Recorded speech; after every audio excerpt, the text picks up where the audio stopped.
we have James Ferrara with us. He's a highly commended he had highly commended images in 2019, 2020 for Underwater Photographer of the Year contest. He's also had the shots on the covers of multiple dive magazines, including Spirit magazine and, correct me if I'm wrong, was it Tushin? Caution, it's like Germany Toshin. because Okay, gotcha. Toshin magazine. In 2019, he was voted the best looking guy in a wetsuit, and he's probably right in the running for 2020 as well, I'm sure. on my trophies. So Yeah, definitely. Um, so this week's definitely about underwater photography, and we're lucky to have you on. Thank you very much for joining us. So why don't you just start off just telling us a little bit about yourself? all right. So James Ferrara. I'm 37 years old. I grew up in South Florida pretty much my entire life, adult life. Um, my main job career is a firefighter paramedic with Martin County Fire Rescue. Been doing that for 13 years now, and loving every minute of it. It's a great job. It allows me to travel and do the stuff I want to do outside of work. And then got into photography about 4 or 5 years ago, and didn't have any like classes. Didn't have a background in photography. Just started doing it, picked it up, and enjoying the hell out of it, and see where it takes me. Cool. That's awesome. So, something we just started here recently is going over what's your morning routine look like on a typical day? Well, no day is really typical for me. It seems to like everything's always pretty crazy. But with having like the firefighter job, I don't have I have a set schedule. We work 24 hours on, 48 hours off. So we're there from 8 a.m. to 8 p.m. So it's hard to get into like a morning routine every single morning. But I like to like the morning before work. I'm just getting as much sleep as I can to be ready for the 24-hour period. But and then the morning we get off shift. We're washing trucks, maybe running calls, doing stuff. So I only really have one of 3 days to actually get to myself, to wake up in the morning and to do what I want. So um, on those days, if I'm diving, I just like to hydrate the night before really well. Also, in that morning as well. Um, and then, if I'm going on the boat, I like to do my stretching, and peak inhales and diaphragm stretches on the boat, then at home. But if I'm doing like shore dives or something like that, I'll go and I'll do them here at the house first. But, Nice. but that's about it. Nothing's routine with me. Gotcha. So how did you get started in freediving? So I mean, I grew up like just like everyone, scuba diving, fishing as a kid, growing up here on the East Coast, and I was never big into social media, and at one point, like in my early, I think say probably like late 20s, I finally got into social media, and I was like saw all the stuff everyone was doing, and my good buddy from high school, Justin Baker, who's a lot of guys watching out here might know him, but amazing spear fisherman, great guy. Um, you know, I kind of reconnected. We were kind of, lost touch for a little bit, but reconnected and became best friends again. And, but he got me started. I went out with him a few times, and I'm like, holy crap! Like I thought I was, cool diving like 40 feet, shooting fish, and I see these guys get fish at 90 feet, and I'm just like, holy crap! So it opened my eyes to the world, a whole nother world that was out there. And yeah, took my first freediving class 5 years ago, I think, with Errol. Um, a great instructor down here in South Florida, and I actually signed up for his level 2 on the first day of class. I was so hooked. I loved it, and just kind of took it from there and just fell in love with it. Sold my tanks pretty shortly after there. Right. What's the saying? Thanks, but no thanks. Yep, exactly. Yeah. So what brought you into photography? What really got you into that? So I had, you know, started out like with most people, like, oh, I want to catch my dives, video my dives and stuff. So like a head mounted GoPro, and then getting, you know, um, like the little dome for the GoPro, just so I get some over unders and stuff playing around. And one of the guys I work with, is a really accomplished. One of my best friends, Billy, is a really accomplished photographer, and I was trying to edit my GoPro photos, and he's like, what are you doing? And I was like, I can't get them to look like yours, And he's like, you got to get a real camera. So I ended up shortly after that buying a Sony A6000, the small, crop sensor camera, something small, manage, and then just kind of grew from there. I fell in love with it and just picked brains of friends and watched YouTube tutorials and just played around in the editing programs and I figured it out. Well, I mean, there's definitely nothing short of what you've accomplished. I mean, I love your work and all that stuff. You guys can all see behind me, definitely right here. That was one of Sick those. picture. Yeah, that was one of those ones that for the underwater photographer of the year. Yeah, definitely got some sick prints all around. It's awesome. So I guess that brings us into the photography aspect. Like, what are you using now? What type of camera setup are you using? So right now I'm in a Sony A7R III. It's their full frame. They have a 4 right now out, but I'm gonna probably wait till the next series comes around. Um, Great camera. It's 42 megapixels. I do a lot of printing, so it allows me to, you know, print stuff, billboard size if I really wanted to. But and then I also I have it here with me, um, Naughty Cam housing. So this is my go-to. I've started Naughty Cam, and I love it. It's nice because it like allows you to use all the features of the camera. If you buy a cheaper housing, you might be limited to what you can do, and once you're in the water, you can't like take it out and adjust anything, so you're kind of stuck. So I like having that ability to use everything. Large dome is used for over unders, but depending on what lens I'm using, I can switch these domes out for different styles. But yeah, that's what I'm going. I got some strobes too, but that was too heavy to hold up right here. Gotcha, gotcha. Are you do you still do anything with GoPro or just kind of mostly just the camera now? I just got one 2 weeks ago again, and Yeah. probably start filming some more of my dives, like spearfishing and that kind of stuff. So Cool. Cool. I know besides the camera setup and all that stuff, you got some favorite products out there. So what are a couple of your favorite products that you like to use? I've been with Wehana wetsuits for about a year and a half now. Great guys out of Hawaii. They make a great product. Also, not only good quality but great looking. Um, That's why you won that contest. that's the only reason why I won. Yeah. But yeah, so they're oh man, you threw me off. So, but they like I had custom suits prior to Wehana, and I was like, oh man, how am I going to go back from a custom suit? But like honestly, for me, my body type, it's been the closest thing to a custom I've worn since then. Really like them. They're actually coming out with some new. Their suits are a little bold. The blue one's a little bold and stuff, but they're coming out with a new line that's a little more sleek and Cool. not as boisterous, I guess you could say. So if you like that clean, nice look, then that might be for you. And then Alchemy, been with Alchemy for about 6 months now. And great fin.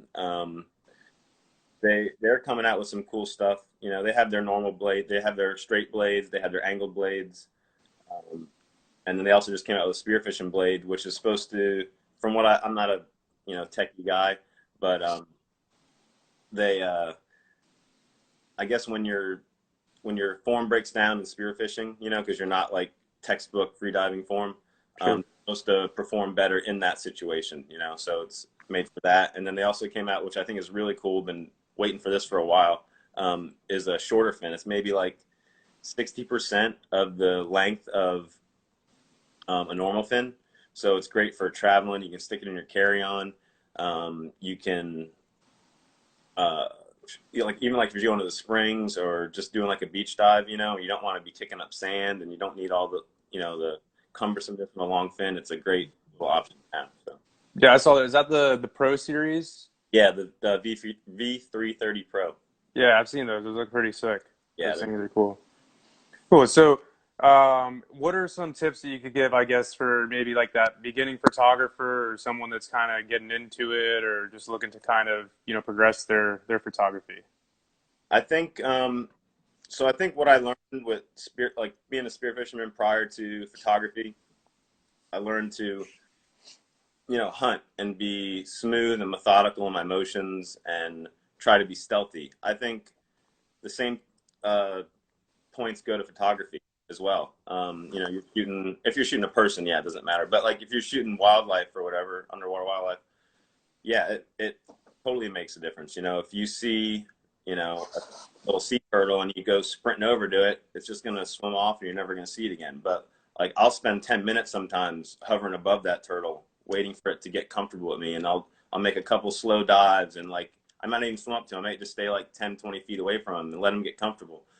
Same thing with, anything, whales, shark, whatever you're shooting.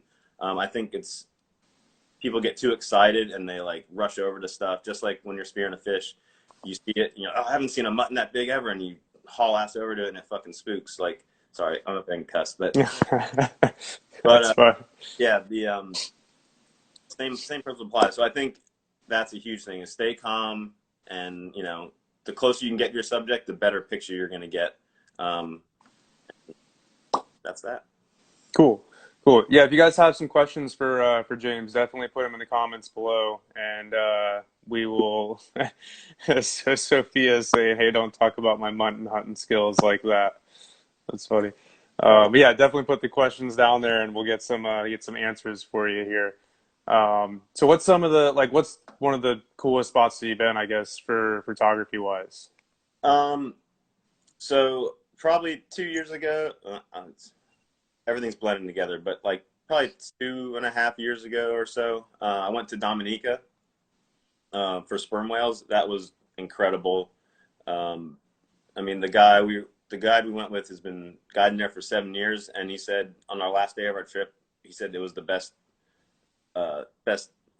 interaction he's seen. We had 12 sperm whales all like sleeping upright, like tombstones. It was just, I mean, I'll probably never ever see that again in my life. But that was really cool.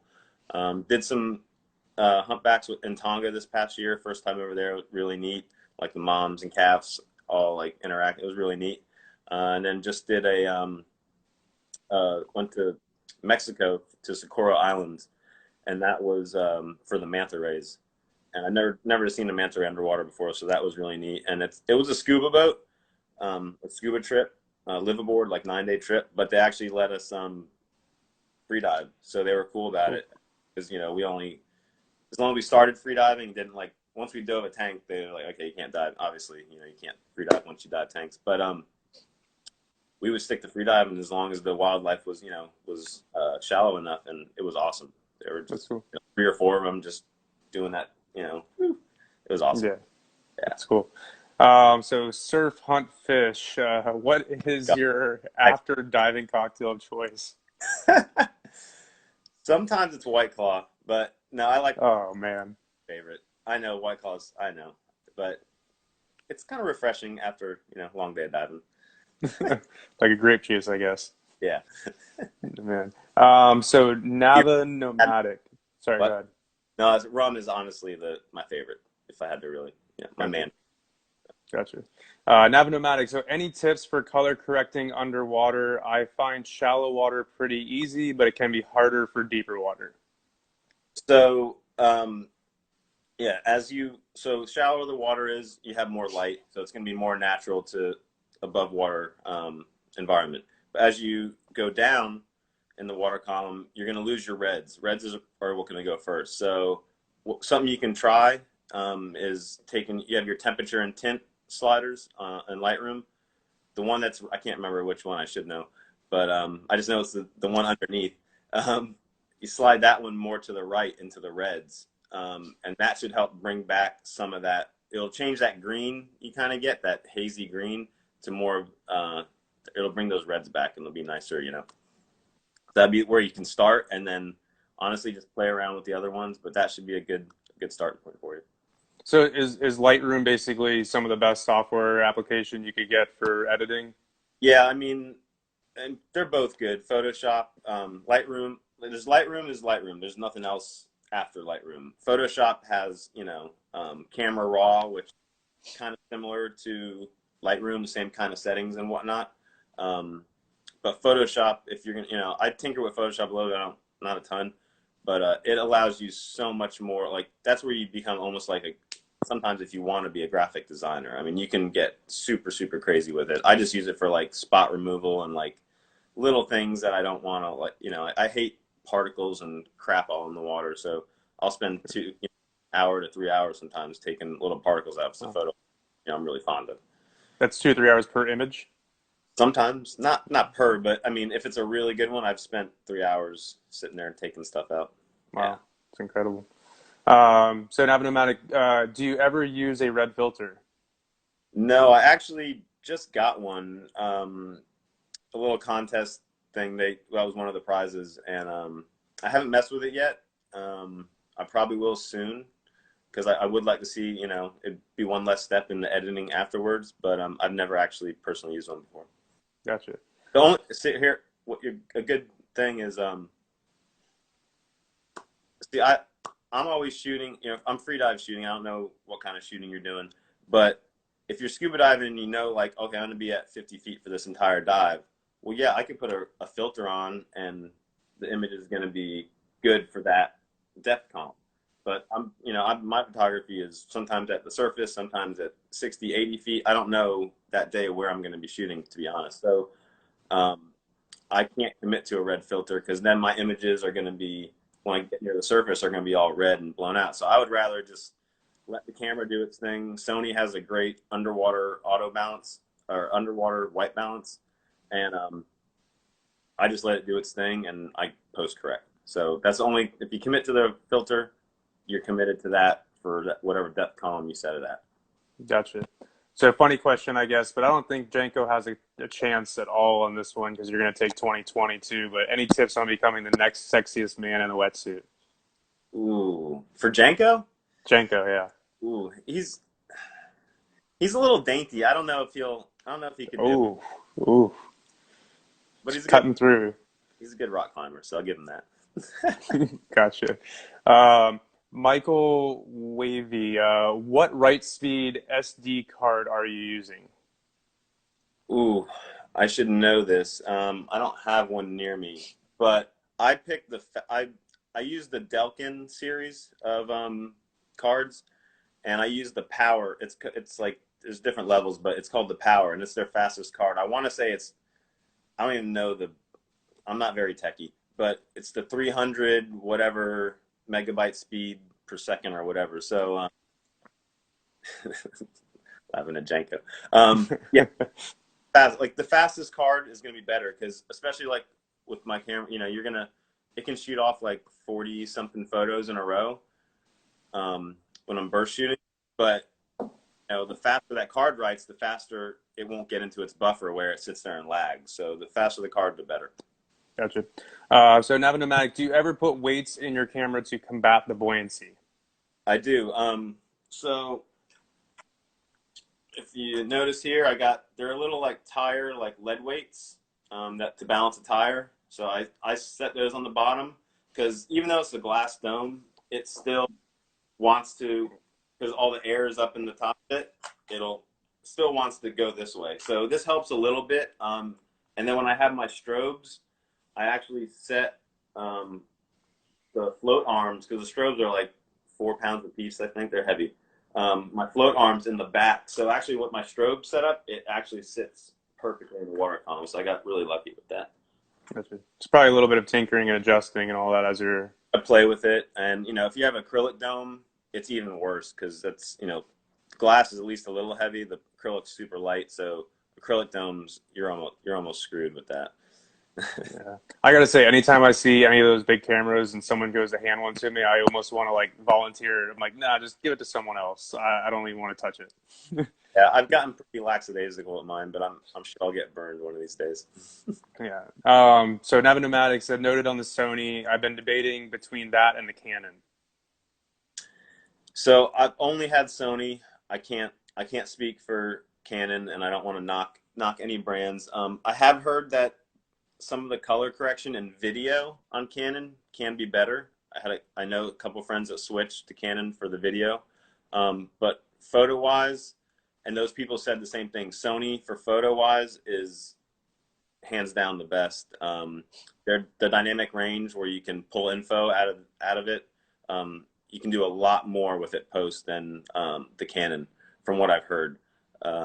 So and like the autofocus and everything is just super fast. It's almost like cheating sometimes. It's just ridiculous. So, but if you're in video, maybe look into the Canon a little bit more. But yeah, Gotcha. Do you have insurance for your camera gear? I do. I use PPA insurance with Professional Photographers America. It's like a club, I guess you join, and I have insurance through that. I pay a yearly fee, and it gives you access to other like like documents for like licensing and different things. It's just like all encompassing thing. And then I have Dan insurance as well, so that will cover for my traveling all my gear. Gotcha. So let's back up here just a little bit. And you were talking about these whales that you are going to go and photograph. How close are these things getting to you? Close, close to where like I have to like pull the camera to my chest as it like passes me. Yeah. Wow. It's all done on research permits and it's all like legit. But you set up, you have this 40-foot animal coming towards you, and you're setting up waiting for it. You want to get the shot, but you don't want to. So you're just kind of sitting there waiting, and they kind of move out of like they'll move, but like my buddy, the one that runs the trips in Dominica, I think it was earlier in the season, like a couple months prior, and he got whacked by one of the the sperm whales. Really? He got a little too close to the mom and calf, and the mom didn't like it and hit him with the tail on the ribs, broke a bunch of his ribs. So yeah, Oh, jeez. no joke, it's serious. So, Jeez. That's crazy.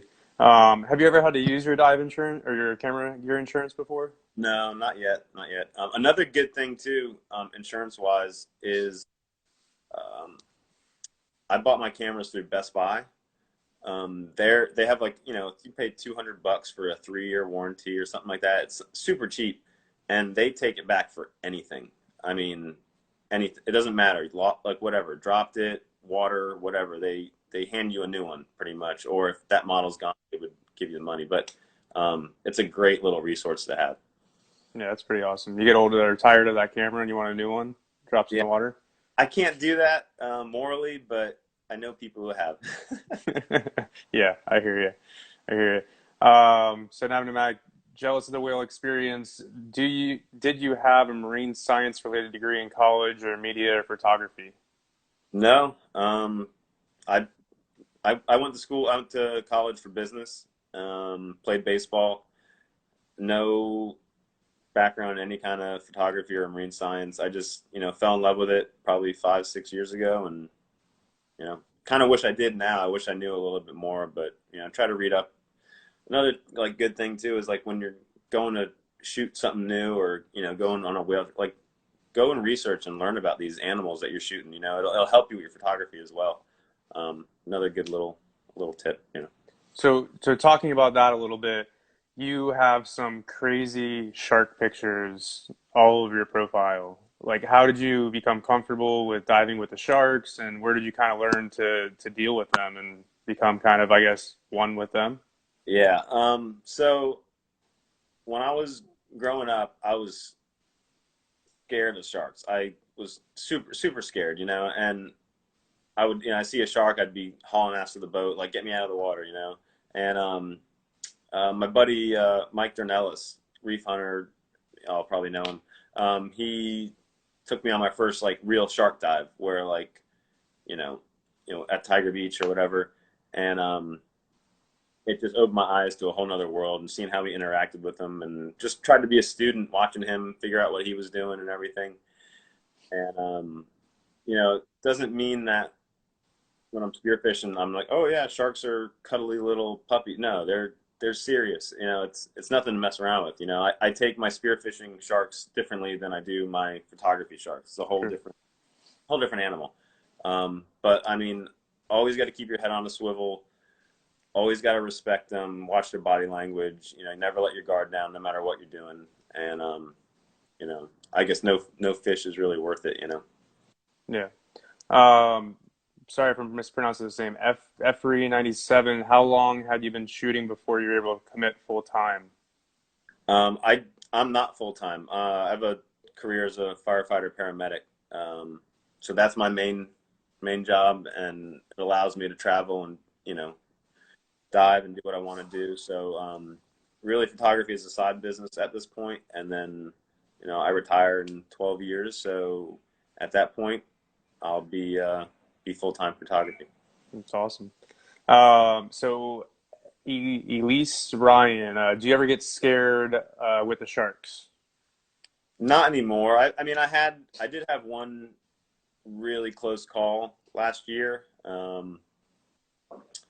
We were at Tiger Beach, and we have like a protocol between our group of guys that go and girls, that you know there's always someone on the surface watching the people that are down at the bottom, and we give like a grouper call to alert if there's a shark coming behind someone that they don't see. That way they can abort and get out of there, because they're curious. They may not, Yeah. they may not like do anything really serious, but they're gonna bump into you, and who knows, if they open their mouth, those teeth, your arm, whatever, is gone. There's no second chance on that. So I was getting a behind the scenes shot with my buddy Zach, and I don't know what happened, but I didn't hear the grouper call, and all of a sudden had a tiger shark bump me in my right shoulder, hit me in the head, and then like pinned me to the ground. And I was like, my head was in the sand. I'm just like, what the hell? And I almost like froze for a second, like to process what the hell was going on, because I had no idea it was coming. And I finally realized, like, oh crap. So I like kind of like reached up where I could, and like kind of like put my hand in skills and kind of pushed and got him off. But yeah, it was a oh shit moment where it was like, damn, like I almost really seriously messed up, and it definitely humbled me a little bit and changed my dive. I'm even more and more aware now. You can get a little comfortable, and it definitely throttled me back a little bit. Yeah. So Elise Ryan here, maybe I'll try to move this a little bit. This is one of James' shots here. Definitely, I don't know how I can angle it better, I guess, right there. Yeah. That is one of James' shots right there. And where can we find your work to purchase? That is one of the questions. So I'm currently trying to get my new website going. Had some issues with that, but just reach to me on Instagram, and Which I'll is, yeah, Instagram or Facebook, and we'll get it going for you. what's your Instagram handle? J Ferrara Gallery. I think it's up there somewhere. Okay, yeah, hopefully it's up there. Um, so for the fun of it, have you ever photographed great whites, and if so, where? No, I haven't done great whites yet. It's definitely on the list to do. I'd love to do it out of a cage. I know that's very hard to do nowadays and kind of illegal, but would love to. But I'll probably start in the cage, and go from there.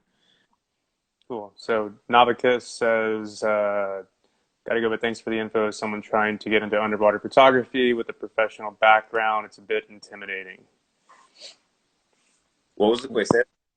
Uh, so someone's trying to get into underwater photography without a professional background. It's a little bit intimidating.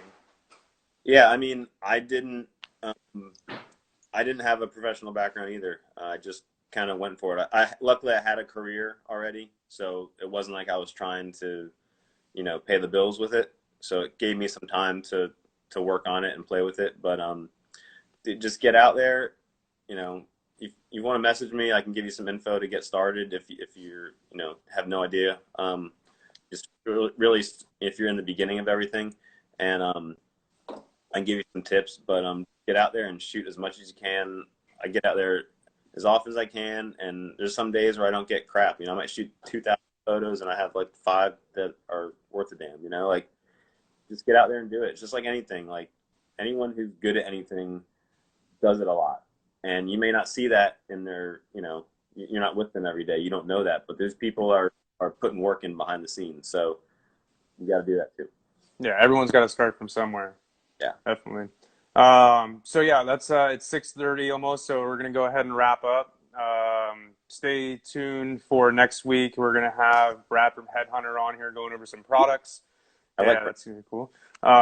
This is also going to go up on the Florida Freedivers YouTube channel. So you have any additional questions or anything like that for James or for us, go ahead and just ask in that YouTube. Feel free to contact the shop for those products like he was mentioning before.